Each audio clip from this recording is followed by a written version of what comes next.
everyone.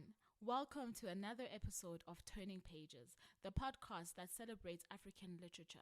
My name is Vuvu Vena. Today we're in Zimbabwe with author Nyathi as we discuss her debut novel, The Polygamist.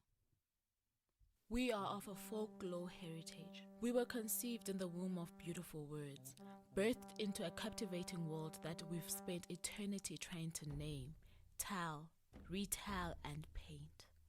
Wrapped and cradled in stories, intsomi namabali. Our words create worlds. They transport, they mirror, they convict, they give lashings and hugs. They create and can never be undone.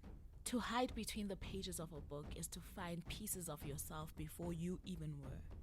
Welcome to Turning Pages, the podcast that celebrates African literature from the continent and the diaspora. I'm your host, Vuvu Vena.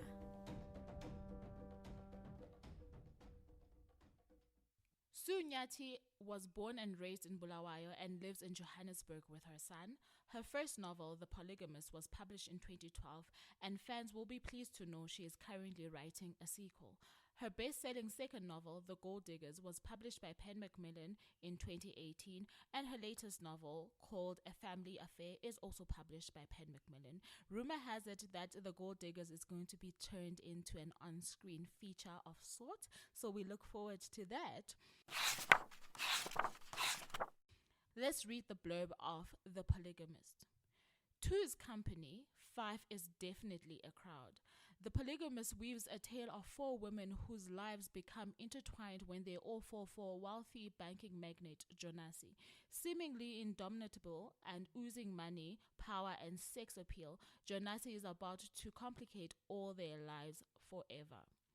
Joyce is pampered wife number one, who lives in the lap of luxury. She believes she has the perfect marriage until Matipa rears her coiffed head.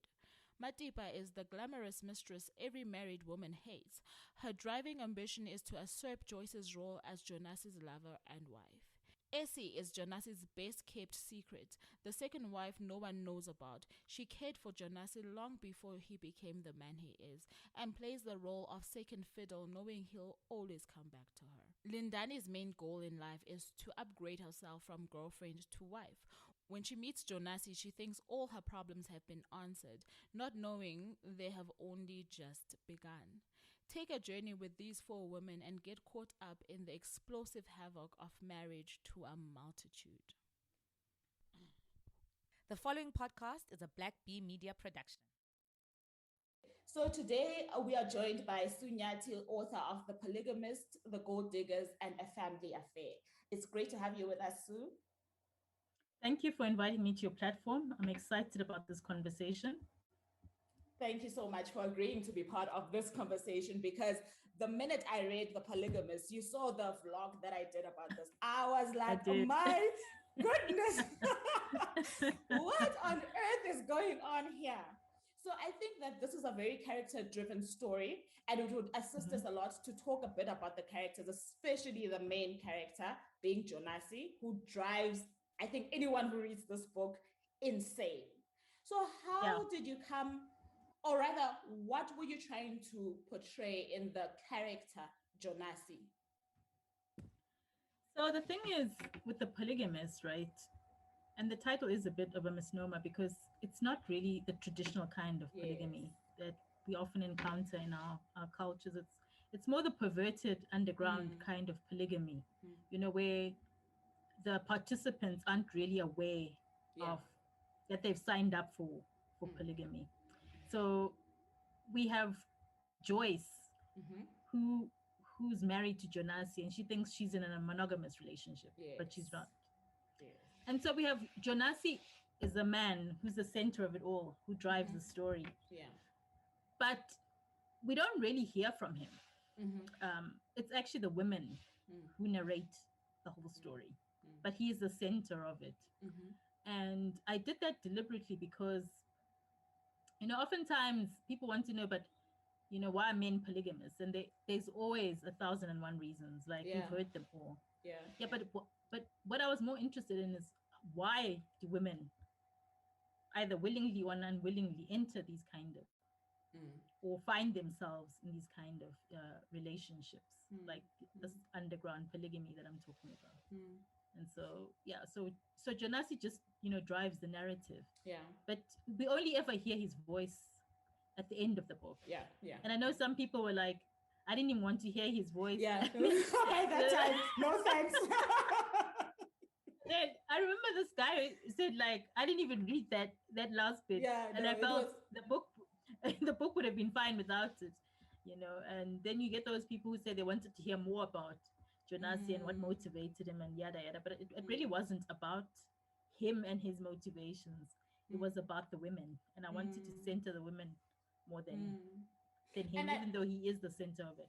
Yeah. And I think that having a story with so many point of views, right, but entrenching it in the female relationship with a man such as Jonasi was quite interesting, in that you'll find that the readers who are female are either a Joyce, or they are the hidden second wife who lives in the township and minds her business, or they are the young girl who is looking for a way through to navigate their lives and finds that, okay, here's a cash cow that I can milk for whatever's worth.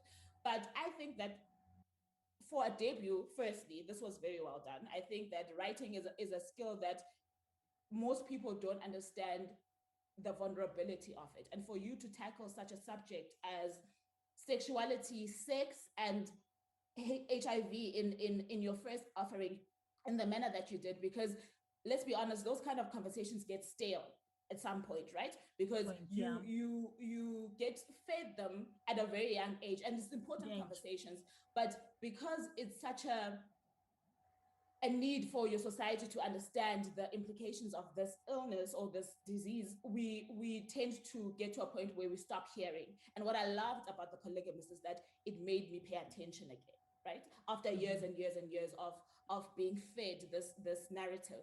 And exactly. And I love the fact that it was women talking, and women who were totally different from each other. And I want us to talk about the fact that this man's taste is so vast. Why did you make these women so different from one another? From the way they look, from how they carry themselves, from just where they stand in different aspects of society. Yeah, because I find that with men are intriguing in that sense, because a man will tell you he's got a certain type of woman, right? I mean, you'll look at his wife, and then you'll look at his mistress. Yeah. And they're like, worlds apart. Totally polar. Yeah, worlds, they're very different. So that's why I always say men don't even know what they want. They claim to know what they want, but they don't. Yeah, exactly.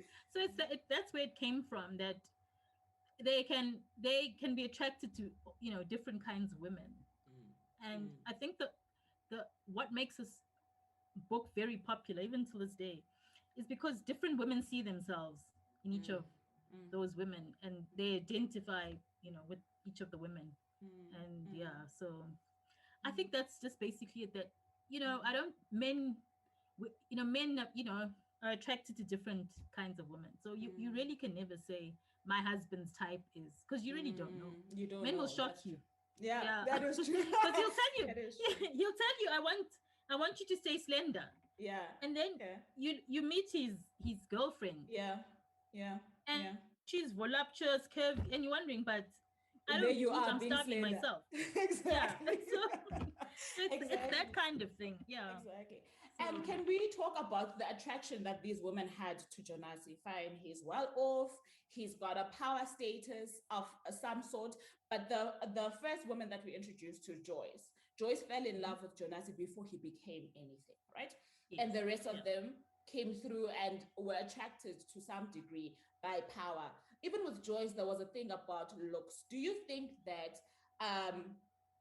power and how you physically look contributes to how a man carries himself in terms of relationships? So looks are helpful, but I think looks alone aren't enough, because you get the less attractive men, but if they've got money, they have more leverage. If they've got the power and the status, they have more leverage. So it can't just be looks alone. because Joyce said yes, he was good looking. Yes. But she saw potential. Yeah. You know, yeah. she knew, she believed in him. So there was something else bigger than just the way he looked that attracted, her to him. I mean, with Essie, it was different. It was because it was the other way around. It was Jonasi who was into Essie. Yeah, Essie was more dismissive of him. Yes. She didn't see the bigger picture of him. Yeah. So I think in those two, it was the dynamics were different. But with Matipa and Lindani, they saw the status, the power, and the looks and they saw the package, the finished product. And do you think and do you think that's reflective of the different generations in the women that Jonasi had in his polygamous relationships, in that Matipa and Lindani are of a younger generation compared to Joyce and Essie? Yeah, so and that younger sort of generation they don't want to work to build, the builder man. I call them the builder's warehouse crew. Yeah. They like the man who's polished, who's finished, who's no longer work in progress. Yeah. And so whereas the other women, but I don't think it's a generational thing. I mean, there are still women who meet their boyfriends in varsity. Yeah. They date through varsity, they finish, and they build together. They early careers, and they do that whole journey. So it's not really a generational thing. I think it's just preferences, I guess. And it's a preference thing, I think, because even now you see it. They are the girls who are with their guys. They started with them when they had nothing, and now they're in their 30s. They're well established, mid-career, and they're working together.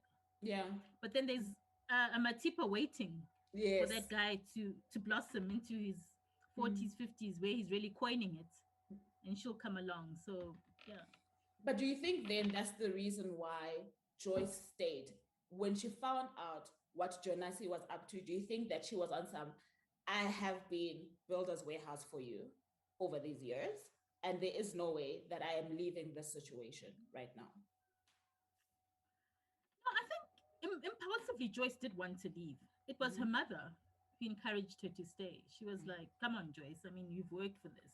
Yeah. You have contributed, even though, by being there, by, being the supportive wife and playing that supporting role. So I think her mother was more, and her mother is of that generation that, you live and die by your man, and you stay and fight for it. So I think that's where the influence really came from. That you don't walk. That is true. You don't walk away. Yeah. The Begazela generation, no matter what. Yes. Yeah. And and that generation. Yeah. So I think that's the difference between Joyce and her mom's generation. Yeah. And I think even then, though, it takes a strong woman to then sit there and watch the disrespect from a Matipa, right? No wonder she lost it in the change rooms, right? Because this is, I think that's the thing with infidelity that I think you portrayed very well in Joyce's character, is that it is a violation of dignity, right? It is a disrespect of sort, and your impulse is to then protect yourself, right? If you feel like this disrespect, and sometimes you might not know, because what that showed me is that sometimes you don't know who to lash out on, right? We always judge women who fight each other instead of fighting the man, right? And I don't know about a mistress such as infidelity is wrong altogether, but a mistress such as Matipa, who can walk into your house and think that's okay. Can we talk about the relationships then, or the treatment of women when they realize that, well, your husband likes me, or I'm in a relationship with your husband, the demeaning display towards the wife? Yeah, so you see, that's the other thing I think that makes women lash out at other women, because we often have these conversations, especially on social media, where people are like, but why isn't she attacking him? Why is she taking it out on the mistress? I mean, there are two reasons for that. So the first one being, most of the time, the wives are scared of the husbands. Let's be honest. They're scared of attacking them. It's a fear because they are afraid of the backlash that they're going to get. One, two, so it's easier to attack the other woman. You see, it's just easier, and it's like the low hanging fruit, and so most of them do go for the low hanging fruit. But I think, I don't know, for me, when you talk about disrespect, that's what it is. Okay, if you're going to be the third woman in in the extramarital equation, you are disrespecting. I mean, I've heard people saying no, but the man is also disrespecting his wife. You are also doing the same thing. You are not being respectful either. So I think there needs to be dual accountability, that you are both being disrespectful to the union. It's not just that you are also party to that disrespect. So that's, you are both also violating the institution. So a lot of times I hear people say, no, I'm not the one married. No, but you're also contributing to the disrespect. You can't divorce yourself from it. You're enabling it. Because already you have walked into someone's home and space. You've also, yes, you've been invited, but you've become party to, you're an accomplice to the disrespect as well. And you do know better. I think at that stage, when you are of that age, you do know better, right? I think there's a different conversation to be had when the man does not outright tell you that he is a married man, right? And you are romantically involved with this person, not knowing that he has another relationship. But when you are aware and blatantly go seeking after this man, and then on top of that, even when you do have him, because but if I had him, you decide to disrespect the wife. So true, it is a disrespect thing. Now, we need to be clear. There are, like you say, there are women who are unaware that they're in a situation. But I think if you willingly look, we also need to give women agency. There are women who actively seek married men. It's not that they don't know; they actively want that kind of man. So I think we also have to give those women, the agency, because it's what they want. Kind of like Lindani, right? One of our youngest characters in the book, or the women in this book. She, for me, right, has a backstory that is quite heartbreaking. Yes. But on top of that, I think she got to a point of, this is for survival. So if I am to survive, I don't care if he's married, he's got 5 wives, as long as this relationship keeps me alive. And I think that these kind of dynamics are not things that are spoken of. We think that entering into relationships of that nature are all about lust or feelings or love, or et cetera, et cetera. But sometimes, like you're saying, the agency of a woman in a certain situation is, I'm trying to live. Even if living does kill me, but I'm trying to live. Yeah, I mean, it was transactional. She did have a boyfriend that she loved. You remember in the book? Yes, I do. And that wasn't working. Yeah. She, it wasn't her end goal in terms of what she wanted. Yeah. So this was like her fallback. Yeah. Position with Jonasi. So motivations are different. Yeah. That is true. So can you tell me then why in 2012 you felt the need to still tackle a topic such as promiscuity and HIV/AIDS? So, I mean, the story of this book actually begins before 2012. I mean, it was published in 2012, but it actually starts like early 2000 up until 2008, thereabouts. And I think and I'm writing about an era, not that the promiscuity has changed, it hasn't, but it was rampant and coupled with the HIV.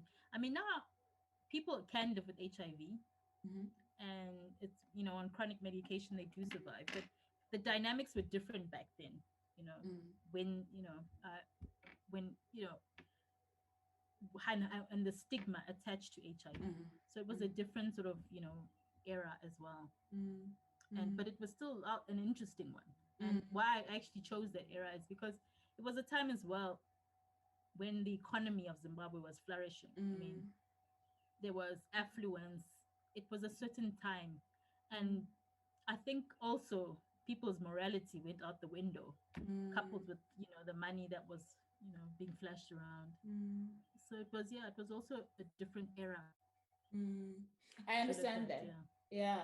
And can we talk a bit about your, having read all three of your books, right? I do feel like you have put a lot of weight in giving Black women, especially in relationships, a voice, right? In heterosexual relationships so far, a voice. And I do think that for a very long time, even in situations like this, when we talk to the Joyces and the Joyces' moms, that women felt or were conveyed in society as people who didn't have a say once they were in a relationship or in a marital relationship, more specifically. Can we talk about why that is important to you? Because as a Black woman reading these stories, like you're saying, we identify and we also see our sisters, our best friends, etc., in some of the stories that you tell. And there's nothing that is as powerful as representation when you are consuming literature. Seeing yourself, seeing somebody that you might know or somebody that you actually know, and seeing the nice thing about literature is that sometimes things are left hanging, but somehow you see resolutions and you see how to navigate situations in a different way than you would have thought.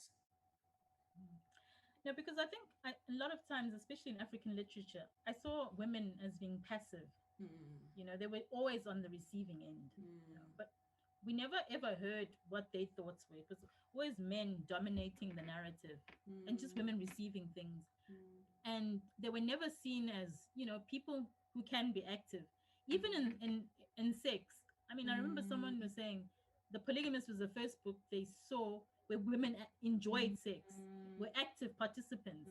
They weren't just being told, to bend over or just receive, So they said that was a different kind of way of seeing women, and so I think it's also important how women are portrayed in literature as well. And that we're not just doormats, okay? Yeah. And I think the power in that, in the female characters that you do develop is the truth. That it is true that women enjoy sex. It is true that women have agency. It is true that women will enter relationships of this nature knowingly. It is true that women can choose, like Essie did, that in fact, I'm staying here. I'm going to be the queen of the ghetto. And if you want me, you'll find me here. It's true that these kind of things will happen. And I think, though, the discovery of Essie in this book was, I think I already knew that this guy was trash in inverted commas, right? But discovering Essie blew my mind. I was like, what? A hidden second wife? Like, I was like, he's married. Like, for me, that was not just the secrecy, but it was the deepest level of betrayal, right? Not that this guy has any values or anything, but looking at the story from Joyce's perspective, I did not expect to find that this guy that came to her in that season in his life, lived with her all along, could have a secret second wife. There was this book club I did in Soweto. And, the ladies actually said to me, you know what? Essie was like a wake-up call to some of us. Because we have boyfriends who live in the burbs in Fourways. They come to chill with us on weekends. And we are the Essies, we see Aguchisa Nyama, and then they go back to their little lives, And they, after reading the book, that's how they felt. Like, we just like that connection to Ekasi, where they grew up, when they feel nostalgic, we are that link. And they felt saddened by that. So yeah, Essie Essie touches people in a different way. Because so, and I think of all the characters, she seemed the most rooted, right? In whatever principles you want to, but she was not flashy. She was not looking for the high life, high society, etc. She knew who she was, and she knew who this man saw her as, to an extent, right? And seemingly, when you are consuming the stuff, it seems Nyathi does love these women, right? We can't sit here and say he didn't love them, this is why he cheated on all of them. It seems that he does love this woman. However, I want to understand another theme that you explore a lot is the issue of abuse as well, and more specifically the sexual abuse. And I think a lot of women don't understand that sexual abuse can happen in marital, intimate relationships as well. And I think that you portrayed that so very well. And I think any woman who is in that situation reading this will get a light bulb moment to say that this could happen to you. Your husband can rape you. Your husband can violate you sexually as well. Yeah. But what is the message, or what is the driving energy behind you exploring the various abuses in romantic relationships? I mean, it is because it's a prominent theme, especially in relationships where, you know, you've got multiple partners. I mean, already the cheating is abusive. Okay. And then you have the sex, which if someone's having unprotected sex outside the marriage, and then you are forced to have sex, you know, knowing the dangers, that's also another violation, which I was trying to highlight. Because it was an era where a lot of women contracted HIV from their husbands, you know, unknowingly, you know. So I want to amplify the vulnerability as women, because you recipients, you know, of whatever comes into your home, into your body, and yeah. So so that it was also important to highlight, you know, it's not just about at what cost are you keeping some of these marriages. And then let's talk about Nyathi, right? And how we've already said how she's pursued this man who is in a powerful position for whatever gains that she wanted. But then in this relationship, she uncovers the pain that perhaps Joyce is also going through, right? With being in a relationship with this man. And she is the only one of these women who manages to get away. Why did you give that kind of power to this specific character? Because, I mean, Matipa was already empowered when she entered the relationship. It's not like, you know, she relied on him. Yes, she used Jonasi to get ahead, but she was already empowered financially. She was educated. I mean, she could have easily done it without Jonasi. So she came from that background. So that's why it was easier for her to say, listen, I mean, and she was always clear about what she wanted, you know. So I think that's why it was different, because then she realized when things changed, this is not what I signed up for. And but to leave her child, I'm very curious about that part. To leave her child to a woman that she didn't respect. There's always backlash about this whole question of leaving a child. And I always say, but, you know, Matipa left her child with the father. You know, I mean, Jonasi was the father of those children. And I don't see why, you know, that she left them with their father. She didn't leave them as strangers. I mean, men leave children all the time with mothers. But there's always been a huge backlash against Matipa leaving these kids. I mean, she knew they would be well taken care of by Joyce. She knew Joyce was a good mom. They were in their father's house, you know. But I know this whole thing, readers really.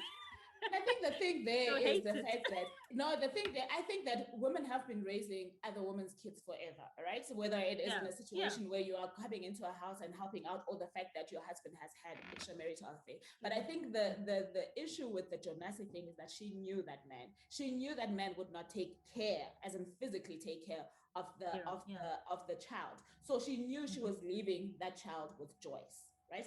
And with that dynamic of that relationship, I guess that's why the reader will question, how could you leave your child?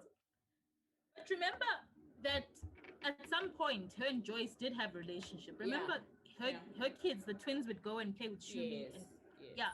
So she had already sussed out the kind of person. She knew Joyce would take care of. Would not abandon the child, So, you know, so that was her decision. I mean, she did come back for them. So that must have, I'm sure that must have redeemed her in your eyes. To an extent. To an extent. And the only villain in the story, by the way, is Jonasi. He's the only villain in the story. So talking about the children, right? The effects of these type of crude relationships that that occur in and are played out in front of the children. I'm thinking specifically of one of Jonas's sons, I forget his name, who ends up sleeping with Lindani. Yeah, Tino, yeah. Yes. And my thing is, fine, we can say the apple doesn't fall far from the tree, but that child, I think, is processing, right? What's going on in his life. And perhaps in a childish processing type of manner, he gets to a point of what's good for the goose, it's good for the gander. Do you get what I'm trying to say? So if you can do this, especially to my mom within full view, then who do you think you are? But what then do you think that creates of the children who witness these kind of occurrences while growing up? I think it creates, dysfunction, inadvertently. And I think a lot of parents don't realize that, children see, they do what you do, not what you tell them, and if you have children, you realize this from a very young age that they watch what you do more than what you say. And I think as a result, that's why you end up having people marrying toxic men, because their fathers were like that. Or if their fathers were, emotionally unavailable, they end up with men who are also like that. So a lot of these things then, are carried from one generation to the next, because the hurt is not ever dealt with. And it becomes a perpetual cycle, right? Exactly. Yeah. So it's also very important that we consider our actions as parents. Because a lot of what's going on in terms of the center character, like you said, is pretty selfish, right? He's very very self-centered. He thinks about himself. It's all about him, basically. Exactly. And if there is no compassion towards his children, then therefore I think it goes to follow that he will do as he pleases with the women that he is with, right? And to some degree, it seems like at some point with Lindani that he is interested in having another child. It seems like he would like to father eventually, but then I think who you are is who you are, if you get what I'm trying to say. And it's fascinating because what I'm saying about these perpetual cycles is that, like I was saying, the power of your stories is that they are true to society, right? It's a reflection on society. That now in our dating ages, we're trying to look for good men, even if our fathers were not good men, or even if they were, what we are always looking for as women is a good man. And we do not take into consideration the background that this man could be coming from. In the same instance with Lindani, I'm sure men are also going out there looking for good women, but we never think about where does this woman come from, what has formed them. Yes, her backstory. Yeah, because our childhood really does influence who we become, and and it's very important. I mean, I think, a lot of the times, your elders would tell you, marry a guy from a good home, or they always emphasize those things, that because they realize what that impact will also have on your life. But I don't think we give much credence to that anymore. We just like, okay, he's a great guy. You don't really trying to see, dig deeper into where does he come from, what informs, his views and, world, outlooks, and that sort of thing. So true. And then after all of his shenanigans, this Jonasi person has nowhere else to go die. But at the house of the woman that, don't get me wrong, all of these women were highly disrespected, but at the house of the woman that he disrespected the most. And he expects this woman to be available for him. And I think that says a lot about a lot of women, right? Especially like, I'll go back to the generational thing, right? Like I mentioned, women have found themselves raising the children of other women, right? Yes. As well as maybe once your husband has passed away, not that you'll figure out that there were extra mistresses, but these mistresses had kids. Suddenly at the funeral, you discover that in fact, these are not the only children that are around in this setup. This man had multiple kids. But what does it say of us as women to be available to care for somebody who was as vile and treated you with absolutely no ounce of dignity during their dying days? Yeah, so some people will say it's compassion. It's Joyce was very compassionate in that sense, and that's who she was, throughout the book. And a lot of people, I know, a lot of readers despised her for that, because I'm a lot of readers. No way.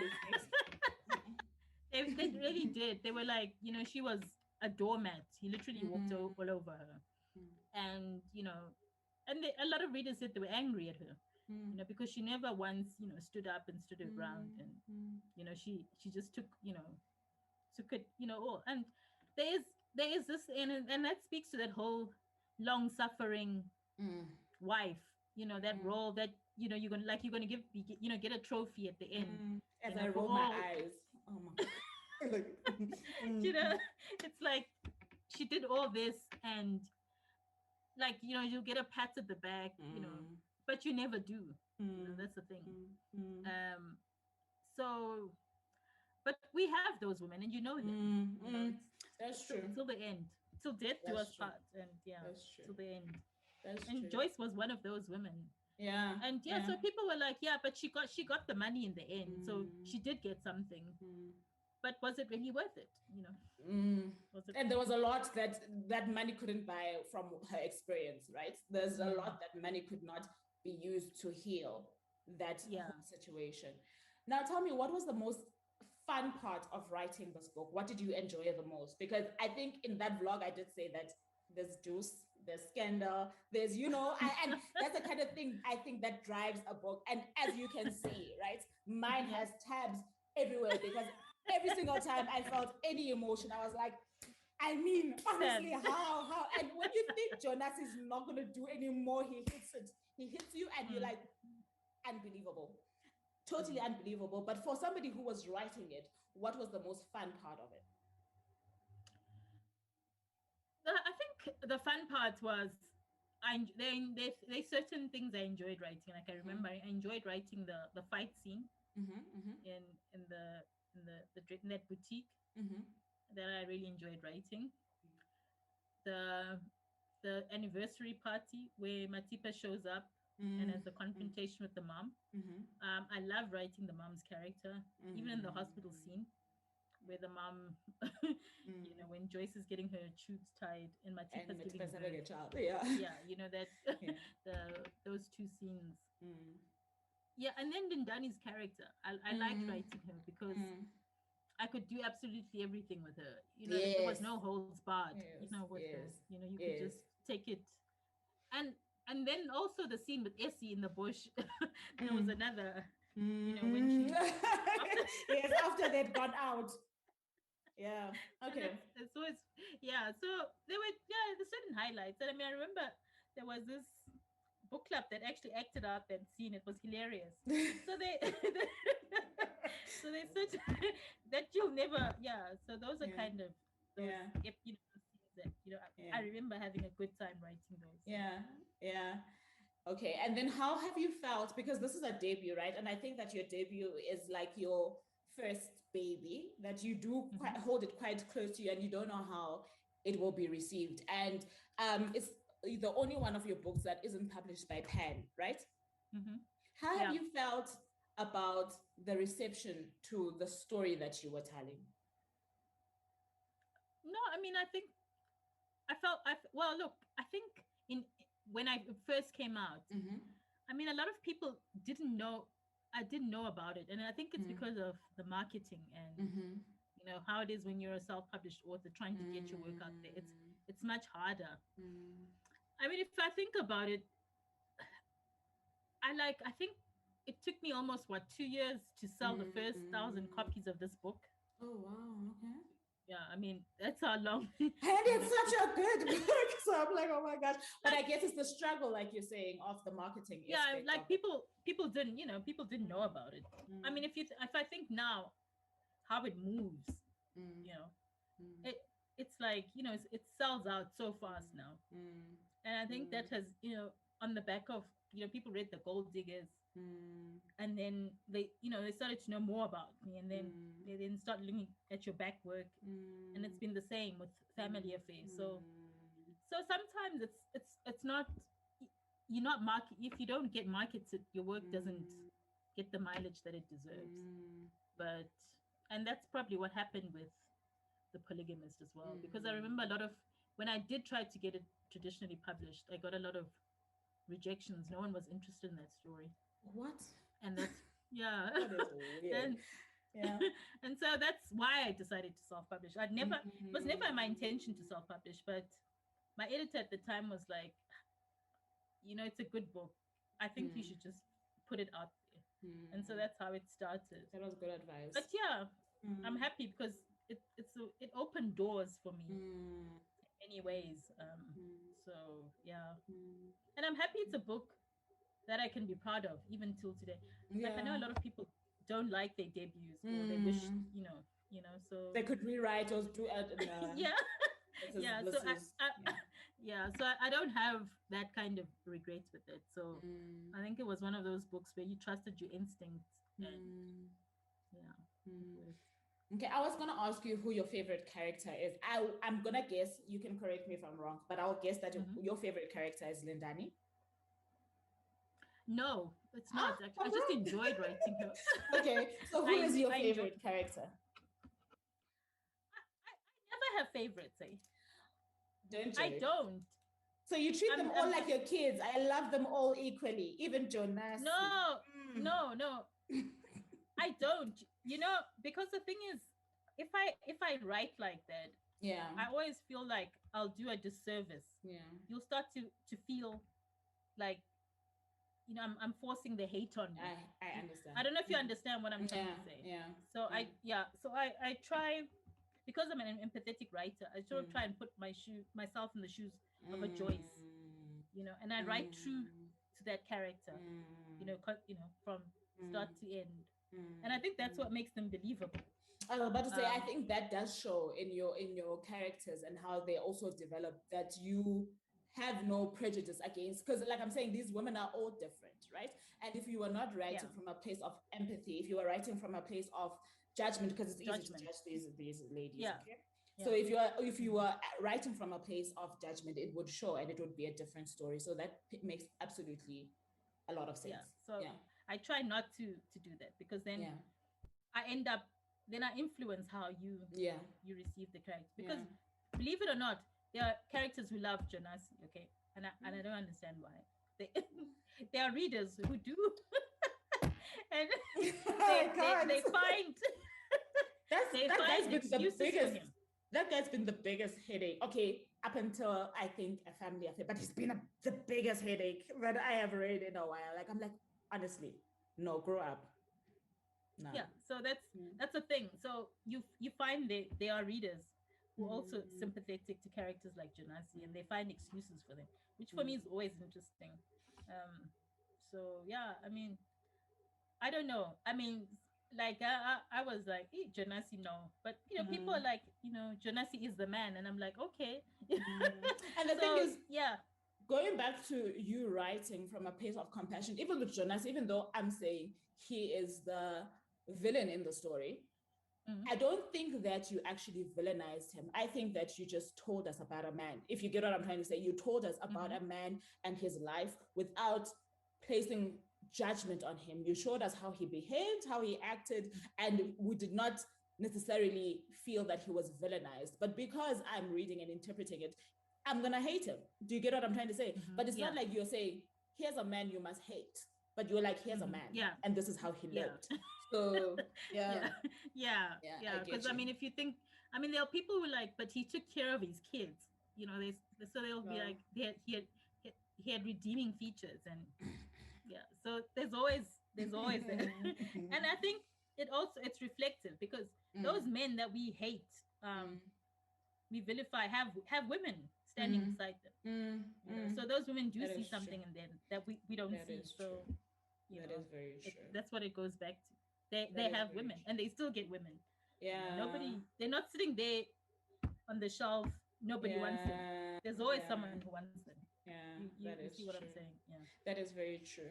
Okay, before we wrap up, I realize now that I didn't warn you about this, but I do believe you are a writer that reads. So I will ask you spot on, right? If you can't, you will just pass along. I do take recommendations during these conversations because I found that the books that authors recommend are usually firm favorites of mine, right? So I would like people to also get a sense of what authors actually do consume, right? Because I do believe that if you are a writer, reading has to be your foundation. So if you could recommend, I won't be strict on how you recommend these books, but if you could recommend 3 books for us that are books that you would always forever recommend. Okay, All My Lies Are True by Dorothy Koomson. Highly recommend. The Hum of the Sun by Kirsten Miller. You definitely love it. It's a lovely emotion. It's such an underrated book. I love those. And then then In the Midst of Wolves is good by Kurt Ellis. Okay, I'd also recommend it. Yeah. All right. Okay. They're all very different books, but But that's the beauty of reading as well. So you can't be reading the same thing over and over again. Let me ask you one other question. Who's the first Black author that made you feel you could write? And you could write your characters. Yes, you could write Black characters in your stories unapologetically and tell their stories without shame. So this is the thing with me. I never read Black authors. Okay. Until after I started writing, after you'd had your book. Yeah. Okay. So what made you bold enough then? And I think that was the reason that made me write, because I'd never seen Black, Black people and in the books that I was exposed to at the time. Okay. So I read a lot of books with a lot of white characters and white narratives. And they were never, it was always, if there was a Black person, it wasn't, the story wasn't, the Black person wasn't driving the story. We're just like a character, whether it's a domestic worker in the book or, they weren't, and they were never positioned in a different light. So, and I think that's what made me, I felt like no one's telling the Black stories. So I think after I got published, I then discovered more Black writers. So I think I was tired, because here's another thing. I was tired of, so there were a lot of stories about liberation struggle. Those with a lot, and I was also tired of those because I felt like they don't speak to us now. Like, and we've got other stories to tell, right? Yeah. So where's the stuff about us now as Black people, where we are now? And so there was that contemporary fiction that I was looking for. So it's only after then, after that, I then discovered more authors, that were writing contemporary fiction. So like Chimamanda, and then I started reading more, because you discover one, then you start.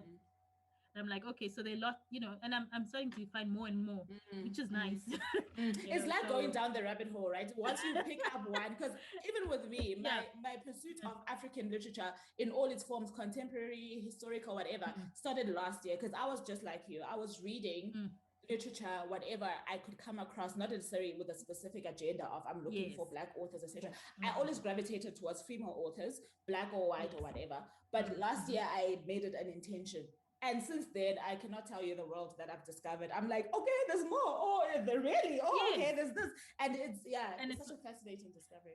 Yeah, and you just keep finding more and more. That's true. Which is nice. And I love it. That is true. I think, so that's the beauty of that discovery. Because I also feel if I had probably read them before, it would have influenced how I wrote. So I kind of like that. It wasn't informed by anything. I was just writing from what I felt. So because that's also a danger, because then you start to want to write a certain way, which can actually steal from your own voice. And it takes away the diversity in the market, right? Because it's important that you do write stories about present day Black people navigating present day life. That is very important, because when we talk about representation, we always think that it's just a color thing, right? But representation means that you must show me my world as it is as well, to some extent, you know? So don't tell me about 20 years ago, 50 years ago, 100 years ago only. What about now? What are we doing now? Like you're saying, and in 50 years time, think about it. Your book will be the book that is the historical, you know? So that's how it works. But then it's just like I always say, like Jane Austen, Pride and Prejudice. She wrote about a certain place in time and the norms and behaviors, which we can look back at now. And it's the same as well. You'll also become historical fiction. Exactly. When my kids read you, hopefully when they are 20. I'll be like, all the scandals. They'll be like, oh. Life back then, So it's that kind of, and we need a record. So it's like I'm a social anthropologist because I'm capturing society at a certain point in time and archiving it for because people don't write history as it happens. So you can also use it to reference. That is true. The time as well. So that's important. Thank you. And this has been great. And thank you very much for giving us that prominent voice in your stories, especially us Black women, and the things that we sometimes shy away from talking about in society and even between each other. And I think that having these 4 women as friends for a period of time as you're reading this, like I'm saying, helps you digest and navigate your own world and the world of your friends and have more empathy towards the next Black person's struggle, right? And that's the power of literature. It's how it equips you to be able to be empathetic, compassionate, understanding, and also resolve certain challenges in your life and in the life of those that you love. So that was very important, that you gave us a voice, and you continue to give us a voice in the rest of your books as well. And I think that it is very important that we find ourselves and our conflicts in stories. So I'm very, very grateful for you for giving Black women a prominent voice in your stories. Thank you very much. And it was lovely having you with us. No, thank you so much, Vuvu. That's all for today's episode. Thank you so much for tuning in. Please don't forget to subscribe, rate, and review this podcast. Any engagement on any of my platforms means a lot to me. And if you'd like to support any of the work that I do, kindly buy me a coffee. Details are in the show notes. And until next time, remember, every page turned is something learned. Keep turning pages.